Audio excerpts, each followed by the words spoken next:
Welcome to हेलेक्स फाते foundation. आज की इस वाली वीडियो में आपको केमिस्ट्री के केमिकल रिएक्शन एंड इक्वेशन के ऐसे भयंकर वाले क्वेश्चन कराने वाला हूं जो कि आपके बोर्ड में आने के 80% से ज़्यादा भी चांसेस है। इन क्वेश्चन को अगर आप एक बार कर लोगे तो आपके बोर्ड के केमिस्ट्रिकल रिएक्शन एंड इक्वेशन की मतलब इस तरीके की तैयारी हो जाएगी, भयंकर तैयारी हो जाएगी एकदम। तो शुरुआत करते हैं पहले क्वेश्चन के साथ। हमारा पहला क्वेश्चन क्या कहता है, देखिए। Some stale food gives a bad taste and bad smell. Stale माने क्या होता है, बासी खाना। तो बासी खाना जो होता है वो हमारा गंदी स्मेल क्यों देता है, गंदी बदबू उसमें से क्यों आती है? इसका आंसर हो जाएगा डी, रेंसिडिटी। आप भी जानते हैं कि बासी खाने से रेंसिडिटी हो जाता है उसमें ऑक्सीजन वगैरह का, ठीक है। तो उसको इसी वजह से हमारी क्या आती है, उसमें से गंदी स्मेल आती है। सेकंड क्वेश्चन कह रहा है हमारा, what is which of the following is incorrect. Incorrect बताना है हमें। देखिए, in oxidation oxygen is added, सही बात है, ऑक्सीडेशन में ऑक्सीजन को ऐड किया जाता है। In reduction hydrogen is added, reduction में हाइड्रोजन को ऐड किया जाता है, ये भी बहुत सही बात है। और सी देखिए, ऑक्सीडाइजिंग एजेंट इन ऑक्सीडाइज। अब ये कह रहा है ऑक्सीडाइजिंग एजेंट तो होता है वो ऑक्सीडाइज होता है, लेकिन ये बात तो गलत कह रहा है। जैसे मैंने लिखा ए प्लस ऑक्सीजन, ये हमारा दे रहा है बी। तो यहाँ पर ए जो है वो क्या हो रहा है हमारा, ऑक्सीडाइज हो रहा है। तो ऑक्सीजन तो रिड्यूस हो रहा है ना उसके साथ में। तो अगर जो सब्सटेंस ऑक्सीडाइज होता है वो रिड्यूस होता है, तो ये हमारा सी आंसर नहीं है। तो इसका आंसर हो जाएगा हमारा सी, ठीक है। और डी वाला भी पढ़ लीजिए, रिड्यूसिंग एजेंट जो ऑक्सीडाइज, ये भी सही बात है, रिड्यूसिंग एजेंट ही तो ऑक्सीडाइज होता है। चलिए आगे बढ़ते हैं। देखिए, ये जितने भी ABCD वाले क्वेश्चन आते हैं ना बैलेंसिंग करने वाले की, बहुत बढ़िया ट्रिक बताने वाला हूँ मैं आज आपको। सबसे पहले देखिए, आप यहाँ पर एल्यूमिनियम कितना है ए, तो मैं लिख दूंगा ए इज इक्वल टू, यहाँ पर एल्यूमिनियम कितना है, ट्वाइस ऑफ सी है। देख सकते हैं आप, ट्वाइस ऑफ सी है एल्यूमिनियम। तो ये क्वेश्चन आ गई पहली। अब आप देखिए सी कौन से नंबर पे, सी तीसरे नंबर पे है। तो जो सी, अगर मैं सी को 1 मालूम है तो सी, तो ए कितना हो जाएगा 2, और सी हमारा 1 हो जाएगा। तो देखिए यहाँ पर 2 है, ये भी नहीं चलेगा। यहाँ पर 3 है, ये भी नहीं चलेगा। यहाँ पर सी की वैल्यू 1 है और यहाँ पर ए की वैल्यू 2 है। यहाँ पर भी सी की वैल्यू 1 है, यहाँ पर भी ए की वैल्यू 2 है। तो ए और बी में से कोई एक ऑप्शन होगा। एक और एक क्वेश्चन बना लेते हैं, हाइड्रोजन को देख लेते हैं। यहाँ पर हाइड्रोजन कितना है, ट्वाइस ऑफ बी, तो ट्वाइस ऑफ बी। और यहाँ पर हाइड्रोजन कितने हैं, ट्वाइस ऑफ डी। यानी कि हम कह सकते हैं कि बी और डी इक्वल होने चाहिए। तो बी अगर एक है तो डी भी एक होना चाहिए, बी अगर 3 है तो डी भी एक होना चाहिए। तो बी और डी बराबर किस में दिख रहे हैं, सिर्फ एक ही में दिख रहे हैं, वो है बी वाला ऑप्शन। तो इसका आंसर क्या हो जाएगा, बी। दोबारा समझाऊं, देखिए सबसे पहले हमने देखा एल्यूमिनियम यहाँ पर ए है तो हमने ए लिख दिया। एल्यूमिनियम यहाँ पर 2C है तो हमने 2C लिख दिया। तो ए इक्वल टू 2C, यानी कि सी अगर एक है तो ए को 2 होना पड़ेगा। तो यहाँ पर देखिए इन दोनों में सी और डी, ए और सी दोनों बराबर है, तो ये दोनों इक्वेशन कट जाएंगी, सी और डी। लेकिन यहाँ पर सी एक है और ए है 2, तो ये दोनों ए या बी में से कोई एक आंसर होगा हमारा, ठीक है। चलिए देखिए, अब देखिए हमने देखा हाइड्रोजन को बैलेंस करते हैं। तो B, twice of B is equal to twice of D, twice of B is equal to twice of D. तो 2 से 2 हमने कैंसिल कर दिए, तो हमें इक्वेशन मिली बी और डी इक्वल होंगे। तो हमें पता चल गया बी और डी इक्वल होने चाहिए, यानी बी एक है तो डी भी एक होना चाहिए, बी 3 है तो डी भी 3 होना चाहिए। तो उसका आंसर क्या हो जाएगा हमारा बी, ठीक है बच्चों। आगे बढ़ते हैं, चलिए देखिए नेक्स्ट क्वेश्चन क्या कह रहा है हमारा, the substance oxidise in the following reaction. इस रिएक्शन में हमारा कौन सा सब्सटेंस ऑक्सीडाइज हुआ है, आइए इसको देखते हैं। तो ऑक्सीडाइज कौन होता है बेटा, जो रिडक्शन कराए दूसरे का, समझ रहे हो। ऑक्सीडाइज वो होता है जो दूसरे का रिडक्शन कराए। अब अभी तक आपने पढ़ा होगा ऑक्सीडाइज वो होता है जिसमें ऑक्सीजन का एडिशन हो।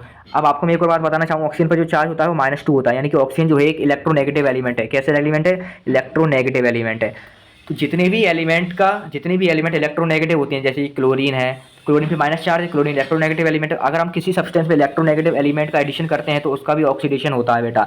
आप याद रखेंगे, अगर किसी भी सब्सटेंस से हम इलेक्ट्रोनेगेटिव एलिमेंट का एडिशन करते हैं तो उस सब्सटेंस का हमारा क्या होता है, ऑक्सीडेशन होता है। तो अब आप खुद देखिए इस रिएक्शन में हमारा क्लोरीन क्या है, इलेक्ट्रोनेगेटिव एलिमेंट है कि क्लोरीन पर कितना चार्ज होता है, -1 चार्ज होता है, -1 चार्ज होता है क्लोरीन पर।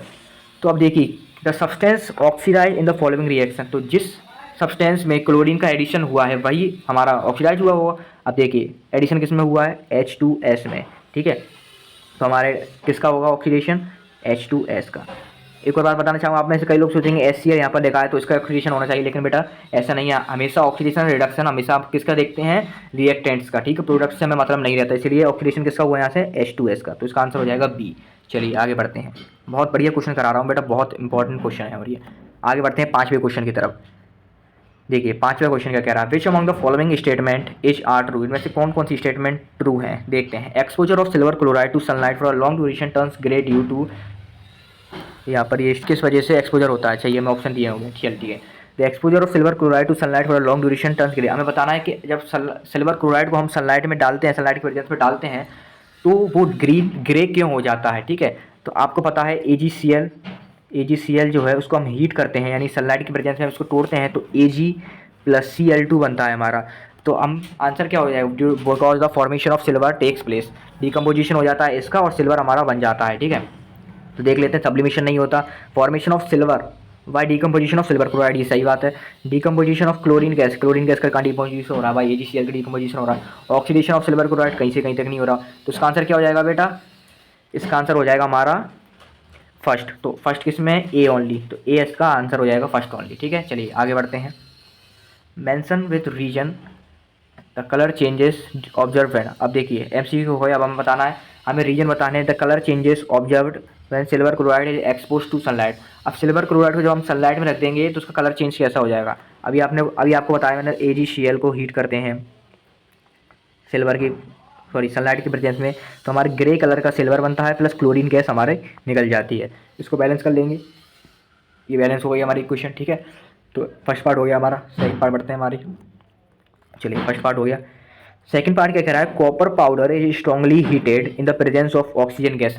कॉपर क्या होता है हमारा Cu, और ऑक्सीजन को हमने ऑक्सीजन के प्रेजेंस में हीट किया तो Cu+O2।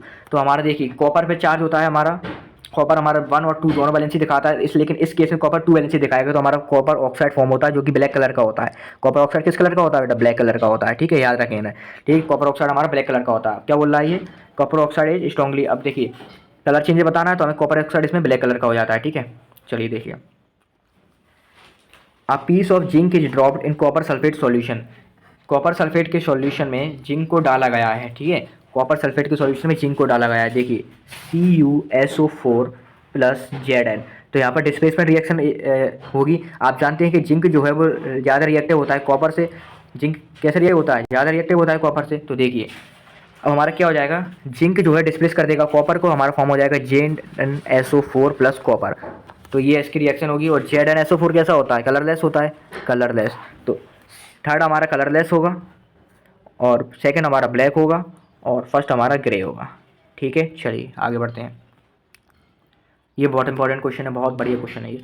What is observe when a solution of potassium iodide यानी कि Ki is added to a solution of lead nitrate. Lead nitrate क्या होता है हमारा, PbNO3 होल ट्वाइस। अब बताना है हमें क्या होगा। ठीक है, चलिए देखते हैं, नेम द टाइप। अच्छा हमें बताना है क्या बनेगा। अब देखिए लेड पोटेशियम पे प्लस चार्ज और आयोडीन पे माइनस चार्ज, लेड पे प्लस चार्ज एंड नाइट्रेट पे माइनस चार्ज। तो प्लस वाला माइनस को, प्लस वाला इस वाले माइनस को ले जाएगा, ये वाला प्लस वाला इस वाले माइनस को ले जाएगा, यानी कि आयंस का एक्सचेंज होता है। तो हमारा क्या बन जाएगा यहाँ पर, के हमारा ले जाएगा NO3 को, तो हमारा ये बना लेगा KNO3 प्लस Pb हमारा ले जाएगा I को, तो हमारा बना लेगा PbI2। बेटा PbI नहीं बनता, PbI2 बनता है, क्योंकि लेड की जो वैलेंसी होती है वो 2 होती है। ठीक है, right a balance chemical equation two represent the अब केमिकल रिएक्शन। ठीक है, अब आप देखिए यहाँ पर नाइट्रेट 2 है और यहाँ पर नाइट्रेट 1 है, तो यहाँ पर 2 का मल्टीप्लाई कर दूँ मैं। अब यार देखिए यहाँ पर नाइट्रेट 2 है और यहाँ पर नाइट्रेट 1 है, तो यहाँ पर मैं कर सकता हूँ 2 का मल्टीप्लाई। अब यहाँ पर नाइट्रेट, लेकिन यहाँ पर पोटेशियम अब 2 हो गए, तो यहाँ पर 2 का मल्टीप्लाई कर दूँ तो पोटेशियम भी 2 हो गए, और आयोडीन यहाँ पर 2 है और आयोडीन यहाँ पर भी 2 है, तो ये रिएक्शन बैलेंस हो गई बेटा। चलिए आगे बढ़ते हैं, इसका PDF मैं आपको बायो में दे दूँगा, लेकिन आपको उसका आंसर्स नहीं मिलेंगे बेटा। ठीक है, चलिए देखते हैं। Define a combination reaction. Combination reaction क्या होती है, when two substance or more substance add to form a single substance is called combination reaction. जब 2 और 2 से ज़्यादा सब्सटेंस मिलकर एक सिंगल सब्सटेंस बनाते हैं तो उसको कॉम्बिनेशन रिएक्शन बोलते हैं। एग्जाम्पल बताना है कॉम्बिनेशन रिएक्शन का, जिसमें हमारा एक्जोथर्मिक हो। देखिए मैं आपको एग्जांपल दे रहा हूँ कार्बन प्लस ऑक्सीजन का। अब कार्बन जनरली हम मानते हैं कोल को, तो कोल को जब आप हीट करते हैं तो बहुत सारी हीट और लाइट निकलती है, बनाता है CO2 plus heat plus light. तो ये बहुत बढ़िया एग्जांपल है एक्जोथर्मिक रिएक्शन का। चलिए आगे बढ़ते हैं। अब देखिए right the balance chemical equation for the following reactions. In reactions के लिए हमें बैलेंस केमिकल इक्वेशन बनानी है। तो देखिए calcium hydroxide plus carbon dioxide, calcium hydroxide plus carbon dioxide हमारा दे रहा है कैल्शियम कार्बोनेट प्लस H2O। अब देखिए कैल्शियम यहाँ पर भी एक है, यहाँ पर भी एक है, कोई गड़बड़ नहीं है भाई। कार्बन यहाँ पर भी एक है और यहाँ पर भी एक है, कोई गड़बड़ नहीं है भाई। ऑक्सीजन यहाँ पर 3 है और यहाँ पर 1 है, तो यहाँ पर ऑक्सीजन 4 है, इधर ऑक्सीजन 4 है। इधर देखिए तो ऑक्सीजन कितना है, 2 इंटू ऑक्सीजन 1, तो 2 और 2 ऑक्सीजन यहाँ पर भी 4 है। 2 ऑक्सीजन ये रहे और 2 ऑक्सीजन ये रहे, यहाँ पर 4 है, और यहाँ पर हाइड्रोजन 2 है और यहाँ पर भी हाइड्रोजन 2 इंटू H 2 है। तो ये रिएक्शन बेटा पूरी की पूरी बैलेंस है, इसको बैलेंस करने की जरूरत पड़ी नहीं हमें। अगली रिएक्शन बढ़ते हैं जिंक। जिंक क्या होता है, Zn प्लस सिल्वर नाइट्रेट यानी कि AgNO3 ये क्या बना रहा है हमारा जिंक नाइट्रेट, क्योंकि जिंक जो है सिल्वर से ज़्यादा रिएक्टिव होता है तो जिंक नाइट्रेट बना देगा हमारा ZnNO3+ सिल्वर सिल्वर Ag। अब ये रिएक्शन भी बैलेंस करने की जरूरत नहीं, सभी लोग 1 1 के फॉर्म में प्रेजेंट है, ठीक है, कोई ज़रूरत नहीं इसको बैलेंस करने की। आगे बढ़ते हैं, अल्यूमिनियम प्लस कॉपर क्लोराइड, बढ़िया रिएक्शन है ये बेटा। अल्यूमिनियम प्लस CuCl2 हमारे क्या देगा, अल्यूमिनियम क्लोराइड यानी कि AlCl3 प्लस कॉपर। बेटा आप लोग सोच रहे होंगे कि इधर क्लोरीन को 2 लिया, इधर 3 लिया, इधर कॉपर 1 है।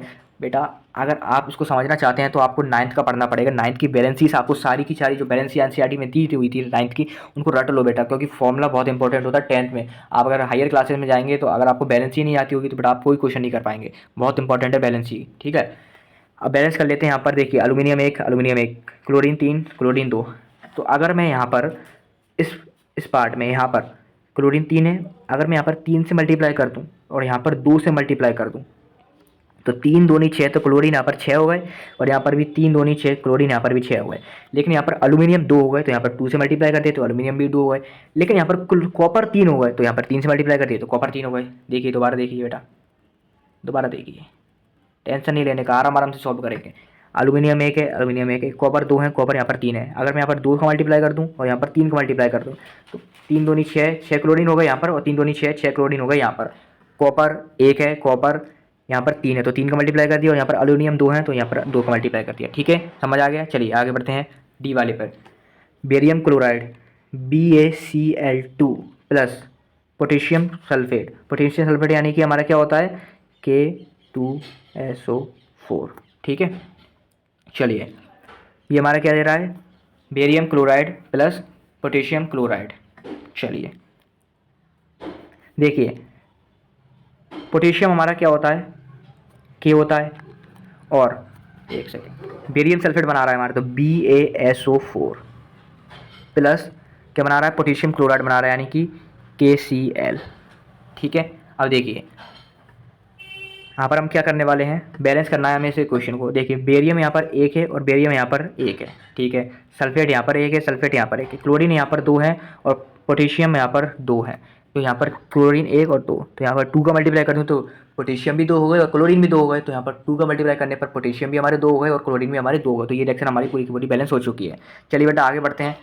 अब ये क्वेश्चन कह रहा है मैं, why do we store silver chloride and dark coloured waters. हम सिल्वर क्लोराइड को डार्क कलर्ड वाटर्स में क्यों स्टोर करते हैं, उसका रीजन आप साफ साफ जानते हैं कि अगर उसको हम लाइट की प्रेजेंस में डालेंगे, सनलाइट की प्रेजेंस में डालेंगे तो सिल्वर क्लोराइड हमारा डिकम्पोज होकर सिल्वर और क्लोरीन में टूट जाएगा, जिससे हमारा पूरी पूरी मेहनत बर्बाद हो जाएगी। इसी कारण हम डालते हैं इसको किसमें, कलर्ड वाटर्स में। तो आप अंग्रेजी में इसको किस हिसाब से लिखेंगे, we store silver chloride and dark coloured waters because if we put silver chloride in presence of sunlight it will decomposition and form silver and chlorine gas। तो आपका 2 नंबर का ये क्वेश्चन आएगा तो आप यही छापे आएंगे शाम अंग्रेजी, ठीक है।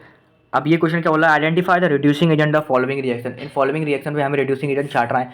ऑक्सीडेशन और रिड्यूसिंग एजेंट के क्वेश्चन, ऑक्सीडेशन और रिड्यूसिंग एजेंट के question, oxidising agent, reducing agent बहुत इंपॉर्टेंट होते हैं बेटा।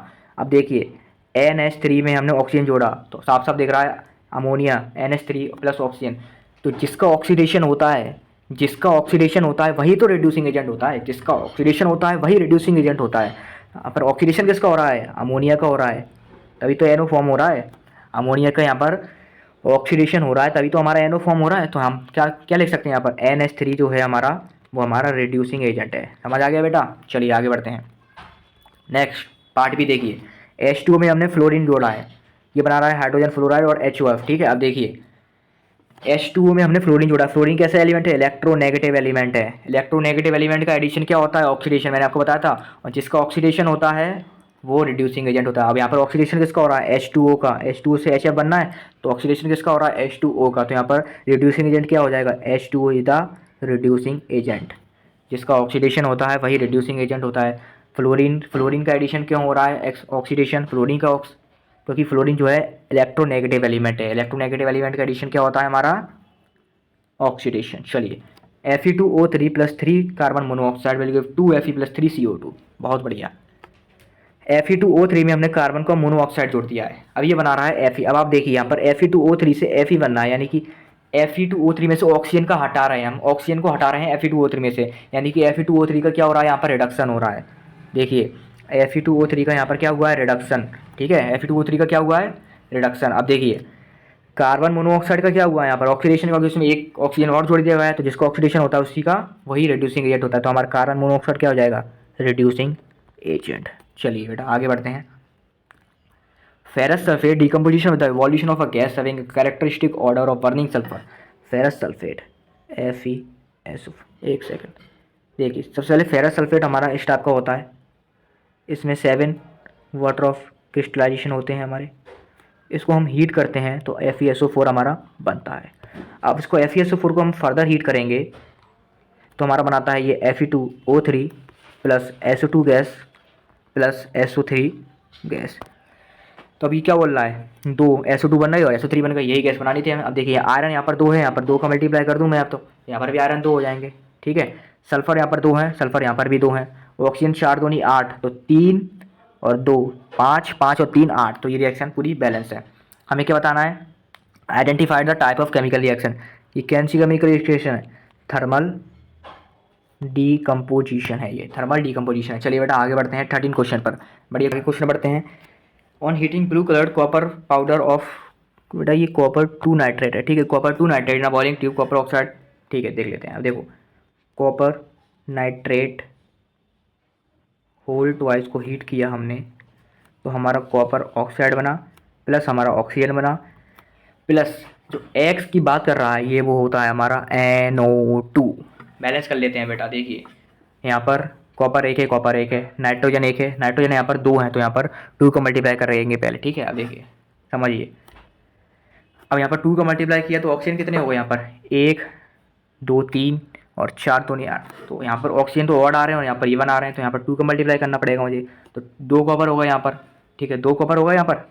अब देखो 2 × 2 4, तो नाइट्रोजन यहाँ पर अब 4 हो गए, तो हमें 2 को हटा के यहाँ पर 4 से मल्टीप्लाई करना पड़ेगा और यहाँ पर 2 से मल्टीप्लाई करना पड़ेगा, तो ऑक्सीजन यहाँ पर ये पूरी इक्वेशन बैलेंस हो गई। ये देखिए 2 कॉपर है, 2 कॉपर है, नाइट्रोजन यहाँ पर 2 और ये 2 दूनी 4, तो 4 नाइट्रोजन है हमारे, ठीक है, 3 दूनी 6, 6 दूनी 12, 12 ऑक्सीजन है। देखिए 2 × 1 2 और 2 4 और 4 दूनी 8, 8 और 4 कितने होते हैं 12, ठीक है। चलिए आगे बढ़ते हैं। Identify the gas x evolve, gas x क्या होगी हमारी, NO2 होगी। चलिए identify the type of reaction, thermal decomposition reaction है ये बेटा।